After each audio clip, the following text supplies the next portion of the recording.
So welcome everybody on behalf of the British Argentine Chamber of Commerce. I'm speaking on behalf of Javier Alvarez, the chairman of the chamber, who is not able to be here today. I'm a member of the board of directors of the chamber. And yeah, I want to introduce you to our two speakers. Carlos Alfaro. Carlos is the chairman of the Argentine American Chamber of Commerce in New York. He's a managing partner at Alfaro Law, and he's got a master's in comparative law from the University of New York. And he's also, and has been for a number of years, a member of the British Argentine Chamber of Commerce. Sergio Berenstein has a PhD in political science from the University of North Carolina. He's the president of Berenstein Consultants. He's a writer and a political commentator at major TV programs in Latin America. So just so you know the structure of this meeting, sorry, that was me. Just so that you know the structure, Carlos will speak for about 10 minutes, then Sergio will speak for about 10 minutes, and then we'll open the floor, and you'll see that if you have any questions, could you just put them on the Q&A, which is on the right-hand side of the screen at the bottom.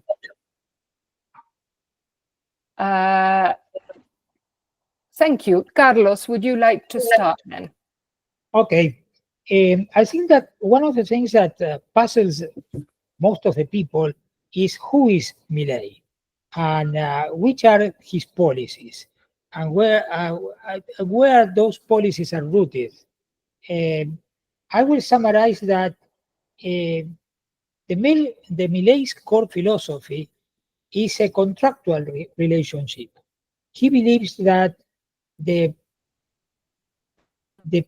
citizens of a country should freely agree on whatever they want to agree.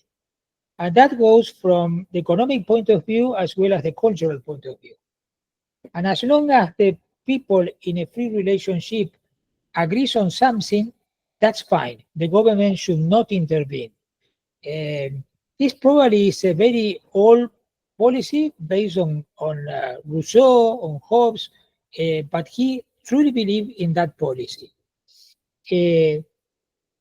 So, and it's a belief that says if the parties agree on something, it's always good.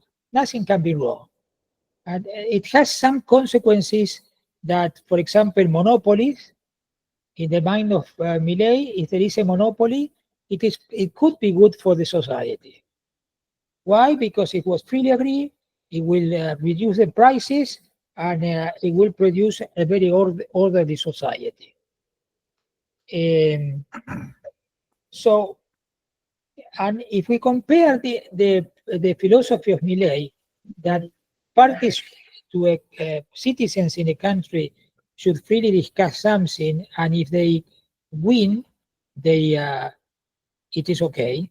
You become a hero. You can be a leader. You can be an Elon Musk of Argentina. Trump has a similar idea, but from a totally different background. Milei was never a principal of any company, not even a fund or advisory board or whatever. He was an advisor to the board of directors of a large corporation in Argentina, Corporación América, but he never has a managerial position. On the other hand, Trump was always a principal, the son of a successful real estate developer in Queens that decided to expand the activities of the group to Manhattan, and was very lucky to do it in a time in which Manhattan prices of real estate were very low, but he betted that Manhattan was always going to be the main or the most attractive city in the world. And now Trump's philosophy is similar in the sense that his style of negotiation is the winner takes all. He is a tough negotiator. He's typically a style of negotiation of real estate in which you don't believe that in a win-win situation. When he wants to reach an agreement and he says that, he should destroy the other party. So it is considered a predatory competitor, a predatory negotiator. So he's not a Harvard approach negotiation, and of course he doesn't believe that in order to have a fair market, you should level the playing field, and he doesn't believe that they should be any organization as an arbiter and in order to solve social inequalities. Now, coming back to Milei is not alone. He has a group of advisors that truly believe in the same concept, beginning by Federico Sturzenegger, who is the Minister of the Regulation and Transformation of the State, that he is a professor. He's a professor in a distinguished university in Buenos Aires, and he's an adjunct professor in Harvard. And the other day, I attended a luncheon at the Petroleum Club in Argentina, and he referred to a story that is not accurate, but it represents what he believes in. He talked about a meeting between Alexander the Great and Diogenes, in which Alexander the Great finds Diogenes laying down on the floor. Diogenes was a very poor guy at that moment, and asked him, ask me for whatever you want. And Diogenes looked at Alexander the Great that was standing in front of him, and he says, "Get out of my sunlight." And why did Diogenes say that? Because he was blocking their sun rays. So for Sturzenegger, he interprets that he was talking about the role of the state, because the state was Alexander the Great, and he says, "Get out of my sun rays," because he believes that the state casts a shadow over private initiative. It's a very interesting, colorful story, but it represents what Milei and his team truly believes. It's a very naive view of the society, because there is no country in the world that really applies that kind of structure. But it's what they believe, and they have decided that they want to implement that. And they are right in the sense that they will never be able to implement any economic reform if they not truly pursue that kind of vision of the government. Now, Milei was not always like that. He became a supporter of this philosophy in 2014, just really very recent. Milei is 53 years old, so imagine in 2014 he was still a young, a mature guy, and so he became a supporter of the Austrian economics. And what is the Austrian economics? Is the Austrian economists, they tend to believe that all government intervention in the free market is causing problems rather than solving them. Now, Milei truly believes on that. He has been trying also to apply these ideas to all aspects of his government. In another belief that I think he's right, in the sense that he, step by step, he believes that he should accomplish that kind of freedom step by step. And in order to create a virtuous cycle, like a loop, in which once you achieve certain freedom, then it will be easy to achieve more freedom in the economy, in cultural life, in the country. In a way that at the end of the road, people will realize that living in a free society, it's much better than being under a regulated society in which someone else, a third party, will determine what you should do or not. Now, they also discovered that these ideas were very attractive to the conservative movement all over the world, particularly in the United States with the CPAC, in which the CPAC has its annual meeting in Argentina last week, and Milei was a success, a star in the meeting, and it seems that they have decided that he's the best leader in the world to promote their ideas. So I think that that is important, because if Milei achieves to become a world leader, it will be difficult to dispute politically his predominance in the politics of Argentina, and he's already thinking about that, because he believes that instead of competing to be the next president of Argentina, he will ask either Karina or someone from Entourage to become the president, and he will be the world leader of the conservative movement. Now, coming back to the economy, I think that Milei will confront. He believes that the best ally in the world is the United States, but from the economic point of view, my point of view is that he's going to confront a very conservative, closed economy, because the US is not an open market. The US is going to protect certain productions, agricultural, cattle ranching, shale oil and gas, steel production. Argentina is competing with the United States directly in all these areas. And I don't think that the US will be open to reach an agreement and associate itself with Argentina. The US can help Argentina in the negotiation for the foreign debt with the IMF. It can help Argentina in fundraising. It can help Argentina with funds in New York, placing bonds.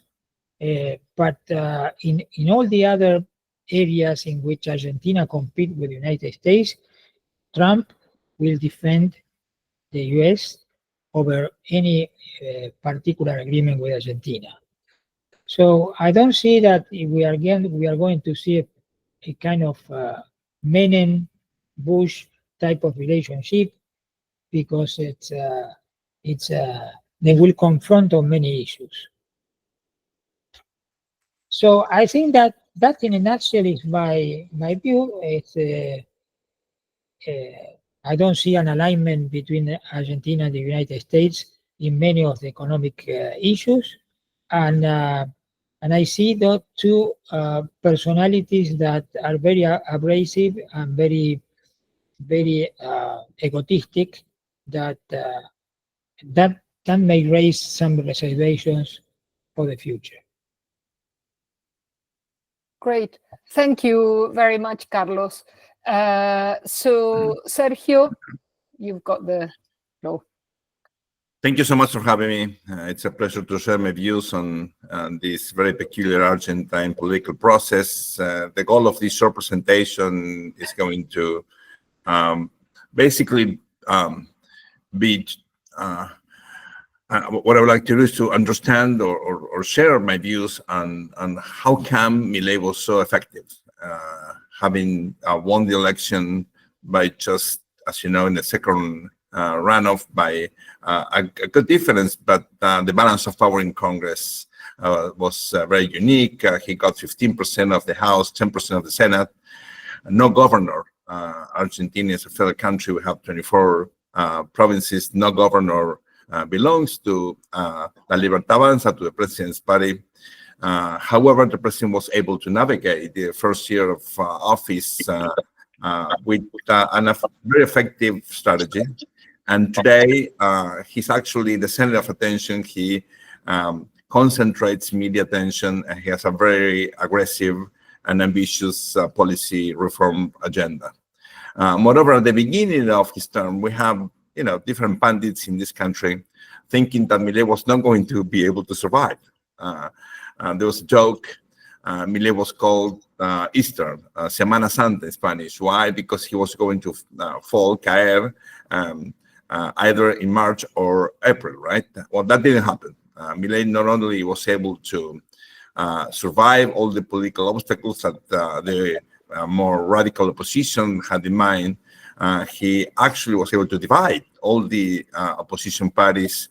And today, clearly, he's looking at next year, which is, as you know, an electoral year. We have midterm elections in October. As the main political party, it's too soon to say, but clearly, when you look at the surveys, Milei could easily get 42% of the popular vote, which means 35% more than what he originally got in the first round back in October 2023. So, first variable to explain how come Milei was so effective, it's a matter of institutions. As you know, Argentina has a very peculiar constitution. We have a hyper-presidential system. The executive branch concentrates a lot of resources, including the capacity to dominate the Congress agenda, right?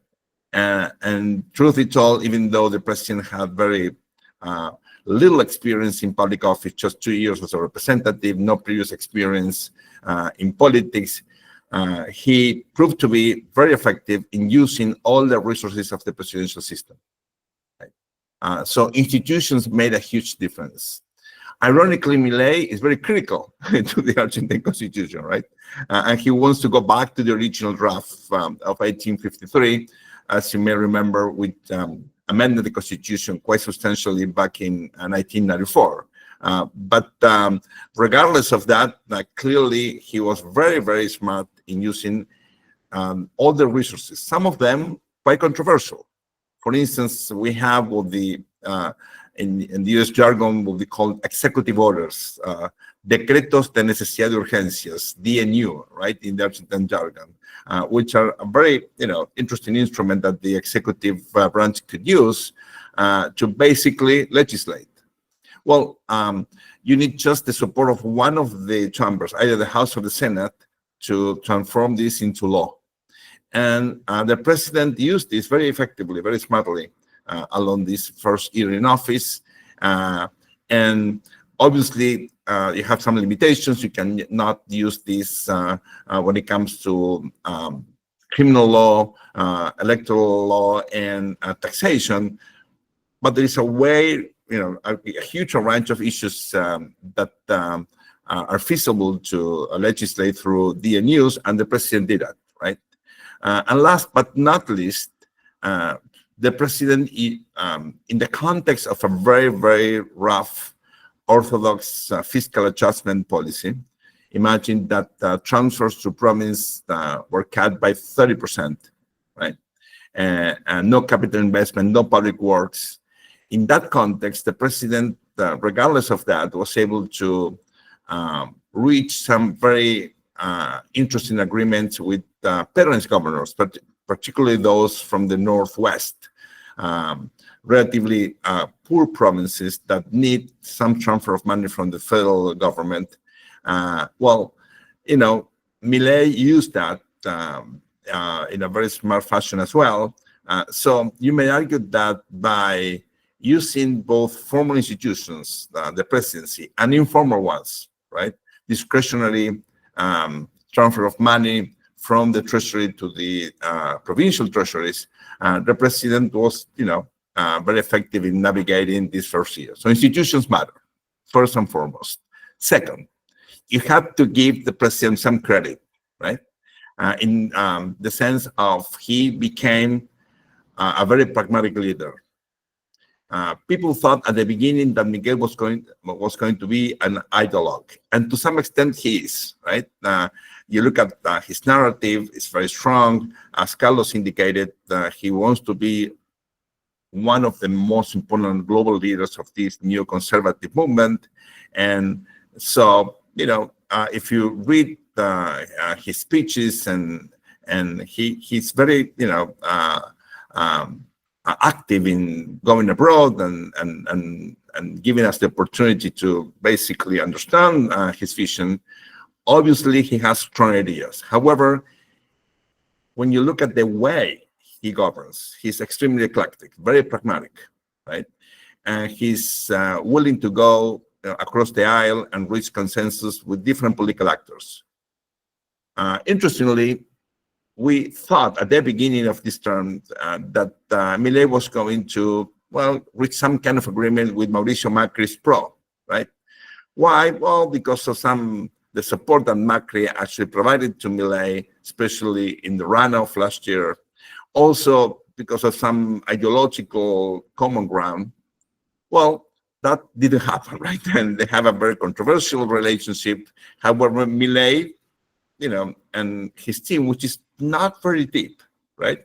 It's a small government with just few people concentrating power, but those have been, very, very smart in reaching agreements with the entire political spectrum, including the Kirchneristas, right? This is controversial for some people because some potentially, I think, innovative bills, pieces of legislations like Ficha Limpia and some others, in basically with the intention of improving the quality of institutions, those that didn't fly at the end of the day. Milei didn't want those issues to be debated in Congress, and they were basically supported by Mauricio Macri's PRO, and you have some controversies about that, but the truth of the matter is when we look at governance, you need cooperation between among political leaders, including those which are ideologically distant, and Milei did that, right? So you have to give him credit to be able to be as flexible as he proved to be this first year. Last but not least, the political system in Argentina as a whole. Of course, we have a very radicalized groups, left and right, but especially leftist groups, right? But the core of the political system proved to be pro-governance. In other words, this is a hypothesis. I cannot prove this so far, but we're doing some research on this particular matter. The learning of the last huge political crisis we had back in 2001 was so impressive that today political actors who were relatively young 20 years ago, they are crisis averse. They don't want to go through the uncertainty of another governance crisis.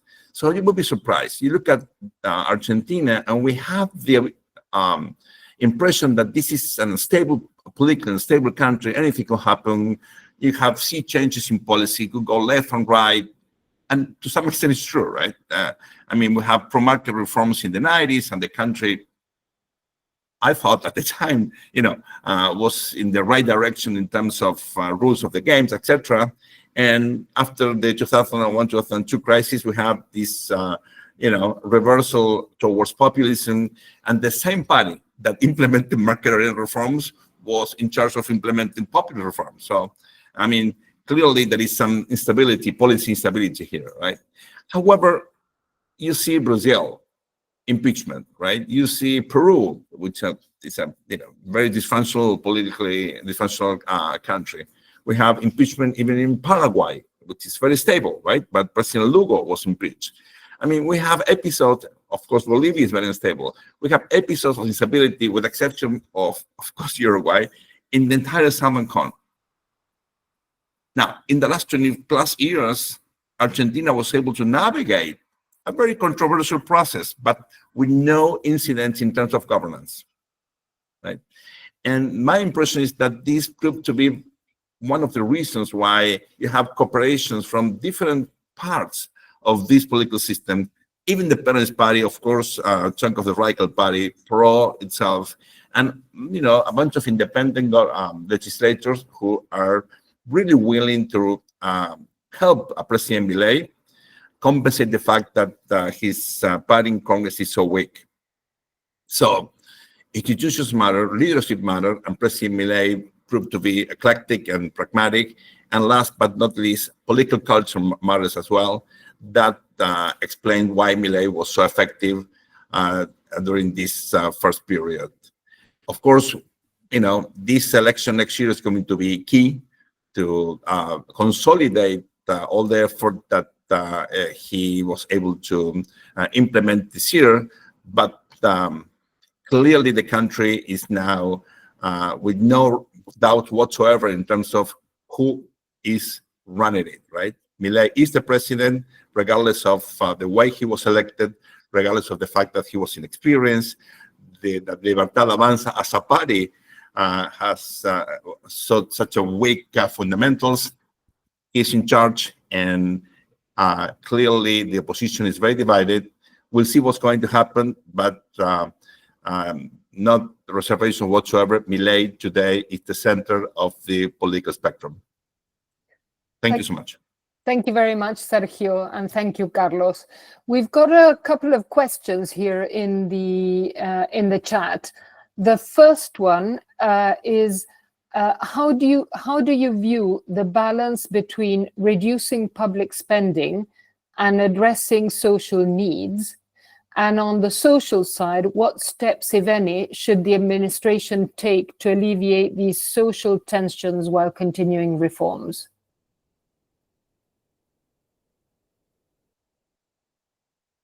Carlos, you're on mute. Okay, now? Yeah. Okay. As Sergio says, political institutions are still playing a role, and that's why Milei is trying to create his own political party. The second that I want to point out is Milei constituency is people below 35 years old, and primarily 90% of these people belong to middle class, lower middle class, and upper lower class, which makes a difference with PRO, and a big difference, because the PRO is a party that represents middle class and upper class of Argentina. So Milei has the potential to represent some of the same constituency that supported Perón and some center-left people or parties. So that gives him the possibility to implement social policies that are very restricted, in the hope that at the end of the road, the overall situation of the country is going to improve. And that is answers part of the question that was placed in the chat. So the idea is that by reducing the spending of the of the government, then private initiative will increase the production of goods and services, and by increasing the production of goods and services, it will reduce the prices, and then you will achieve a stable economy. That is the idea that they want to implement. They cannot deviate from that, because the worst that an ideological party like the party of Milei can do is to change the system. Once you want to go in a certain way, you should pursue this idea no matter what. Sergio, do you want to say anything? Yes, there is a controversy in terms of social policy, right? Because you have all the narrative that the government cut spending in different areas, and of course it's true, right? The fiscal consolidation that we saw this first year is basically amazing, almost 5% of GDP. Never happened in the history of Argentina, and you have few cases in the war, right? So indeed, this is probably the largest fiscal consolidation policy we know of. Now, when you look carefully to what President Milei did, you will be surprised, because we have two welfare programs which are very important: Asignación Universal por Hijo and Tarjeta Alimentar. And these two programs mean direct transfers of money to the very, very poor. When you look at the resources that this administration allocated to those programs, they increase the money in real terms. That means adjusted by inflation.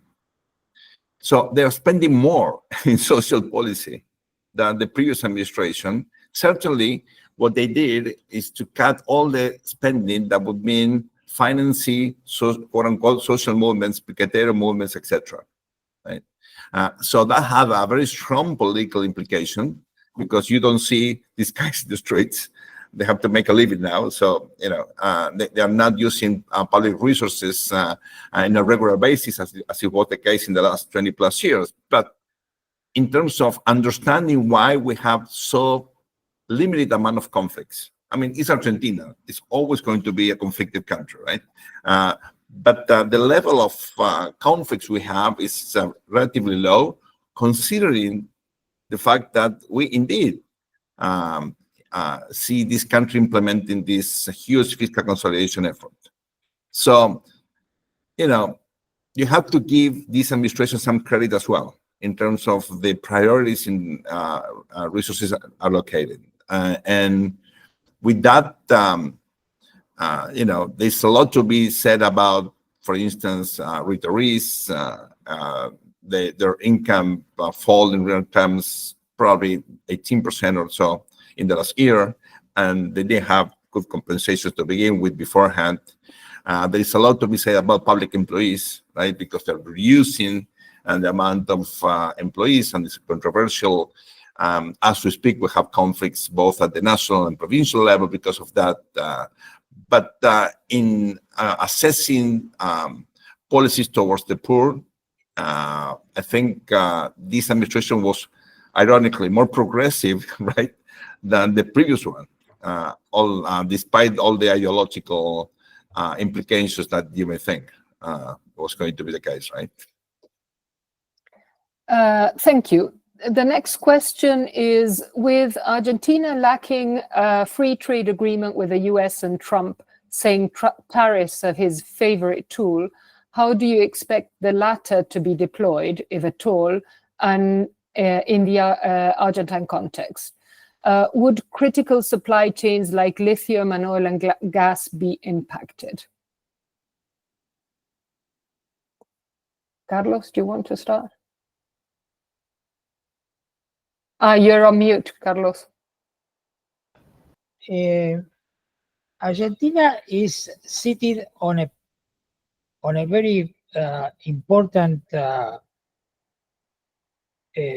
production of lithium, but lithium prices are going down, so it would compensate one with each other. But lithium is obviously the main star right now.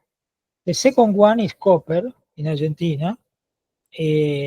So mining and agricultural production will continue to be the stars of Argentina. But look at this comparison. Copper and lithium, or any mining production in Argentina, represents only 8% of the gross national product. And so while the agricultural commodities still represent 60% of the export capacity of Argentina. So it will take a while because mining, in order to produce results, has a period of 10 years of exploration with very large investments.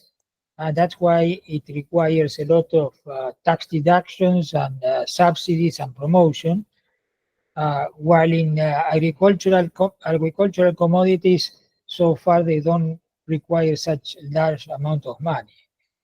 The third thing is that any technological advance maybe all of a sudden renders lithium as a very old product because there is something else that appears in the market. So I don't bet on lithium too much, in spite that in the long term will represent very large companies in the sector. And so for us it's very good, but no, I don't believe that mining is going to solve the problems of Argentina. So agricultural products are still the ones. The third one is technological. Technology and services related to technology, Argentina is very well positioned. And that provides a more direct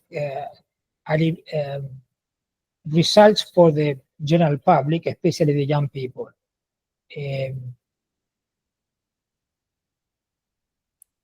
Perfect. Thank you. Sergio, anything you would like to add? Just a footnote on that. President Milei's main economic advisor is Damian Radel.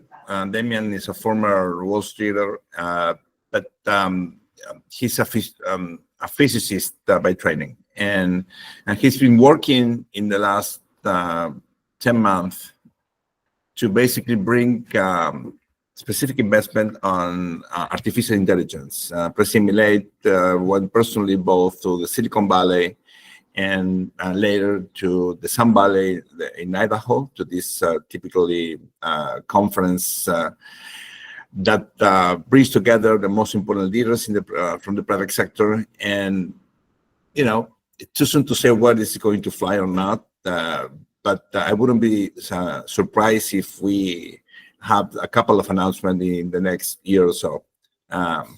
So maybe it's not going to be something quantitatively relevant, but imagine if indeed Argentina can be part of the friendshoring, right, the effort on this peculiar and very dynamic industry, right? It could make a difference, and definitely we could make the news, right? Especially in the context of all the tensions with China, in particular Asia in general, and on the controversies in terms of the chip industry, which is undergoing a huge transformation as we speak. As Carlos indicated, technology is something to watch closely. Thank you. The next one is, what's your take of President Milei's stand on foreign fishing in the Argentine Sea, which has been unregulated in the past decade?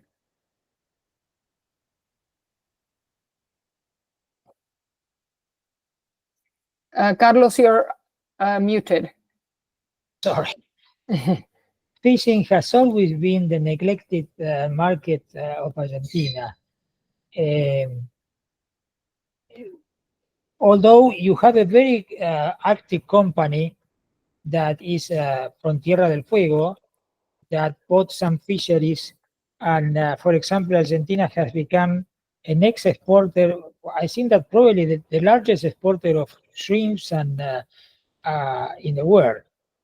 So fishing is an industry that doesn't need any subsidies or incentives in order to flourish. So, but it has many competitors. You have Japanese, Chinese, Norwegian, you name it. All over the world, they are fishing in the platform of Argentina, and to make things more complicated for fishery in Argentina, you have the Malvinas, in which also you have rights and concessions granted by the English authorities for fishery in the region, and Milei wants to have a very good relation with England, and so it will be difficult to develop fishery in Argentina. Sergio, anything to add to that? No, no further comments. I'm not familiar with the industry. Okay. And the last question, what do you expect regarding the lifting of currency controls in 2025? And what do you believe are the main economic risks for the remainder of Milei's term? Sergio, that's your question. Well, obviously, you may argue that the administration is already working on that, right? That there was all this debate about shock and gradualism, right, before the election, and Milei was seen as a kind of shock guy, right? And to some extent that was true. However, when you look at some of the main policies, they're very gradual. One of those is the lifting of all the capital controls. So you may argue that the central bank have been working on that, and quite effectively so, right? Plus, obviously, we know this administration wants to get rid of all these controls. And this is important. Reputation matters, right? So it's a matter of time when, not if, these guys are going to basically, get rid of all the controls. Now, what happens in reality is that the level of reserves in the central bank are still negative, right? So you cannot lift controls without running the risk of some, instability in the FX market, plus the consequences of those, movements in terms of pricing in Argentina. Remember that inflation, to some extent, is explained by expectations, and if we have an unstable effect, sooner rather than later, that affects inflation. So the problem here is that in order to lift completely all these controls, you need the central bank to accumulate more reserves. This is not going to happen anytime soon. So probably what you're going to see is a process by which the administration is still gradually going to, liberate all these markets. But for instance, my mom is going to be able to go and buy hard currency, in the bank, and this is going to remain the case for some time, right? In the meantime, the president is, and this is ironic, right? Is creating incentive for the economy to become bi-monetary, following. It's a mix of both Peru and Uruguay, right? But you can have contracts in hard currency now with no reservations whatsoever, and they want to have what they call an endogenous dollarization, which means not by law, but by basically controlling money creation, peso creation. People are already using hard currency more often, right? We used to do that, as you know, for durable goods like real estate and cars and stuff like that. But now it's more often, right? And you see people using their dollars on a regular basis. This is going to happen, I think, more frequently next year. Last but not least, we may have an agreement with the IMF, maybe by Q2 next year, right? And this may help. And we don't know whether this agreement is going to reflect the good relationship that President Trump and President Milei do have, right? But I don't believe the fund is going to be particularly generous to Argentina to use this money to basically get rid of all these controls. In other words, it's going to be important for the country, but the impression I have is that Toto Caputo, who proved to be a very effective, smart, and settled Minister of Economics, more so than what people would indicate. I think that he, and this is not my opinion, this is information, he wants to go step by step. So there is no rush. Now, having said that, Carlos could elaborate on what is called RIGI, which is crucial as a policy, right? Because many dynamic sectors will have a competitive advantage because for them, with new investments, all the capital controls are not being implemented. So, it's going to be the old and the new, right? The old Argentina is going to, be mixed with all this gradual transformation. The new, more dynamic sectors, energy, mining, you can have advantages. So, Carlos, go ahead. Carlos, you've got to unmute. Yes. Well, this is perhaps one of the most ironic measures of this government because they don't want intervention, but really is an intervention in the market. They are providing huge benefits for investments over $200 million, and that really created a very favorable regime for those companies that apply. And ironically, the first one that applied this week for the RIGI plan was a state-owned company. No? So they are going to, the benefits are extraordinary because it includes tax deductions, tax stability, possibility of developing a lot of projects. So RIGI probably is the best business in which a company can get engaged in, and without really investing a lot of money, because the money can be kept abroad. Nobody is going to, only the parties to the agreement will decide whether to invest the money. There will be no government control. And so RIGI is very attractive. It's a big business for many investors, but you have to have a business. You can apply RIGI to develop a railway. You can apply RIGI to develop a copper mine. So you can do whatever you want with under RIGI. So that is the best tool of the government to develop economic activity in Argentina, but it's very costly. Really, I don't see which is the advantage to the government. It is an advantage to the private sector that is engaged in the RIGI.